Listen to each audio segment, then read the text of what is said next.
Last week, we studied Elohim in Genesis 1:1, and we talked about him being God and creator.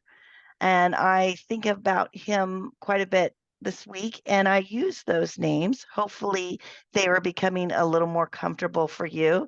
So this week, I'm rolling through, and we're going to talk about the second name. And the second name is Elyon. So I know a lot of you all are muted, so you can just say that right along with me. Elyon. And it comes from Genesis 18. And we want to know the story and where this occurred. Now, it has actually two definitions, and it's kind of interesting. It can mean God Most High. It can also be the most exalted God. Okay, and they have a little bit difference of on that. So right now, I'm going to tell you the story behind Abraham 14. I'm going to use my note check to make sure I don't miss any details. And of course, before he became Abraham, he was Abram, and Melchizedek is the person in the story that we are focusing on. You can find this entire story in Genesis 14. So imagine, if you will, it is around 2000 BC. We have 5 kings against 4 kings, and they're sweeping across the valley of Siddim. And in this battle, they take Lot and his family hostage. Abram is like a type of kinsman redeemer for Lot. So in those days, if a relative was taken captive, which wasn't uncommon, they didn't have a police force back then. They had local armies, but they may or may not have cared about you. Relatives would defend each other. Okay. So Abram took 318 of his fighting men and fought. He fought on one side, which was the 5 kings. And one of them, of course, was the king of Sodom. And they fought together, and he got Lot back and his family and his wife and all their goods. Of course, with Abram on their side, they were very successful in battle. Then they just, at the end of a battle, they always spoils. But this is where the situation gets a little difficult and a little tricky. Abram doesn't want anything in the battle, nothing. In fact, he meets a very special king, and his name is Melchizedek. Okay, hopefully you guys got a good intro on that one.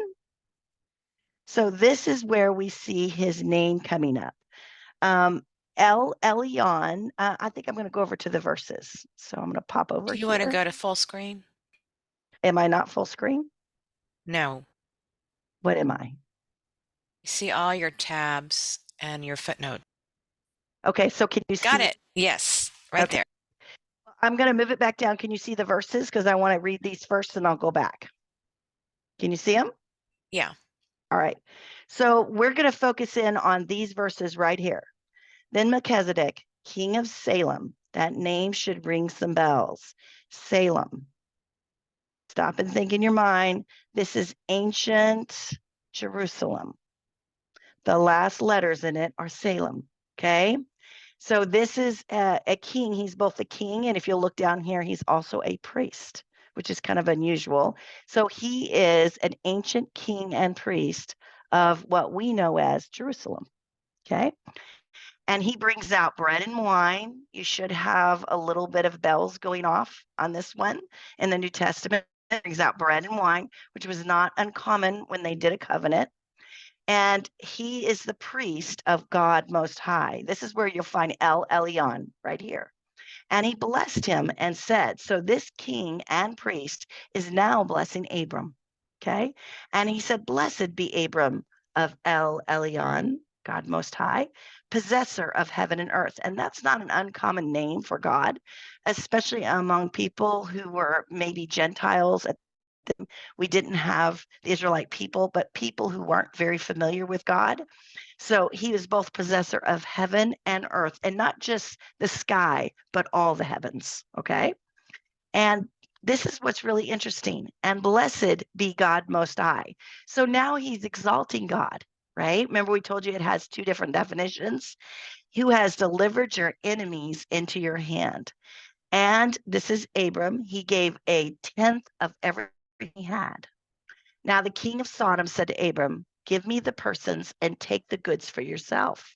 But Abram said to the king of Sodom, I have raised my hand to the Lord, Elyon, the possessor of heaven and earth, that I will take nothing from a thread to a sandal strap, and that I will not take anything that is yours, lest you should say, I have made Abram rich, except for only what the young men have eaten and the portion of the men who with me. And these are some people that came with them. They get their portion, but Abram's not going to touch it. Okay. Because we see this later on. If you'll notice, it's the king of Sodom and Gomorrah, right? So you are probably pretty familiar with that. So we're going to go back to the names of God, and we're going to talk about of what Elyon means. So El means God. Elyon means most high. And so that's many ways the way it's translated. Also think it has sort of a secondary meaning to it, which a lot of people agreed with. I found this on the internet with a lot of other preachers. It also means to exalt God, praise him, lift his name up high. And I just love that. So the most exalted God. It's used not so often, only 28 times and 19 in the Psalms. Again, Salem is an ancient name for Jerusalem, and I have links here that we're going to share, and you can click on them and look at that information if you so choose. And Melchizedek means, his name literally means King of Righteousness, which is just a beautiful name. Who do we know is the King of Righteousness, right? So who is Melchizedek? So I'm going to give you two versions of two different groups of people. The Jewish people believe that he is Shem in the story. And remember, these would be people who probably do not believe in Jesus, right? So he believes he's Shem. How can that be? Well, Noah had sons, and they lived a long time. I believe Shem lived right around 500 years from just off the top of my head. And he lived a long time. Noah lived even longer. And after the flood, the years went down. They lived not quite so long. Adam and Eve lived almost 1,000 years. So after the flood, things changed on the earth, and men were not allowed to live long lifespans like they were before the flood. Because of that, many people, if you go with Shem life and you count it down with all the others, you can find out that Shem is still alive at the time of Abram. So there's an eyewitness to the flood who's talking to Abram, which is really great information for people to know. Now, of course, Christians, we believe that he is a symbol of Christ. He is a symbol of Christ. And we find this all throughout the New Testament and through Psalm 110. One thing for archaeology, for those who love it, I talk to you a little bit about his temple. Now, he lived in ancient Jerusalem, and they know where the city of David is. They lost it for a while, but they finally discovered the city of David. If you don't know about it, you should check it out. It's really amazing. They found a lot in the city of David, and underneath the city of David, they found this temple. And guess when it dates back to?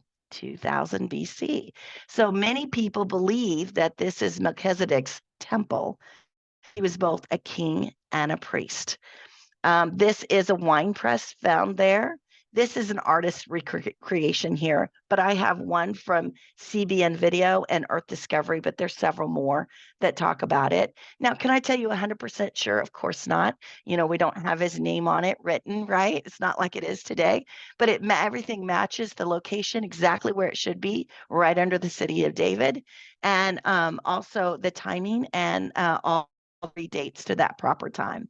So I thought I'd throw that in there, and you can click on those links and follow them in your own time.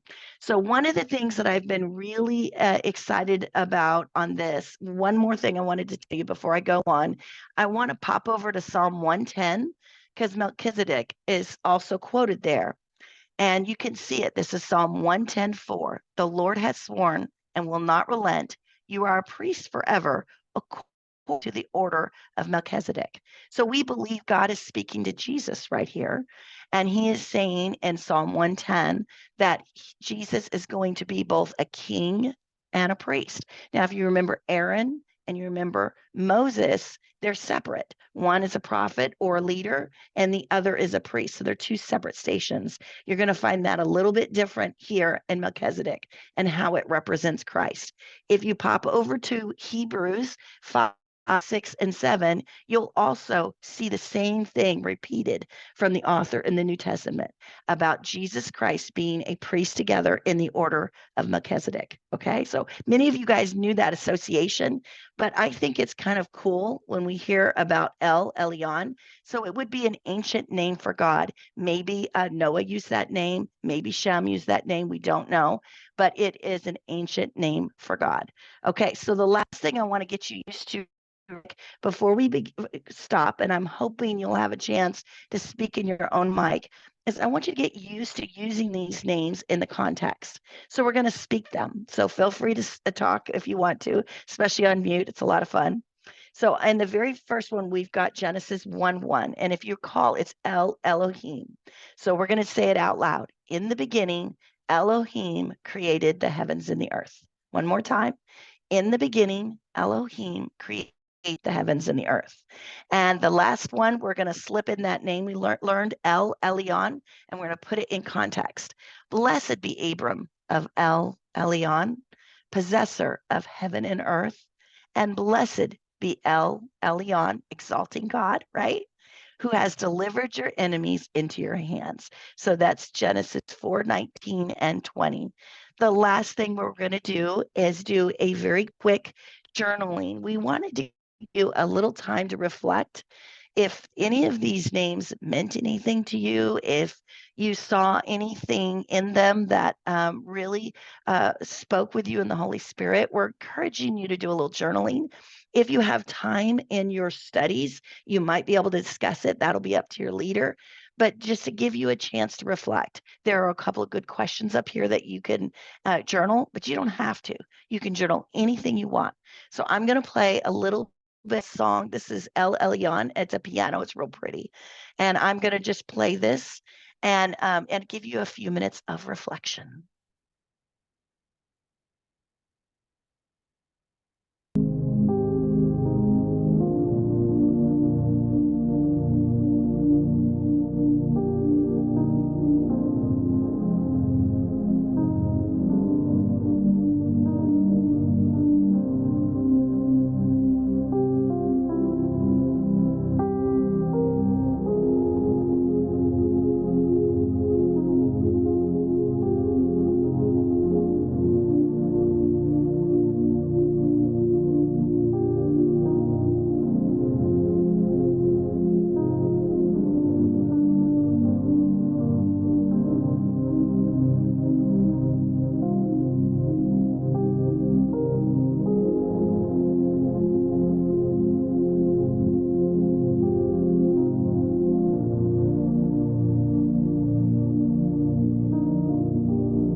Okay.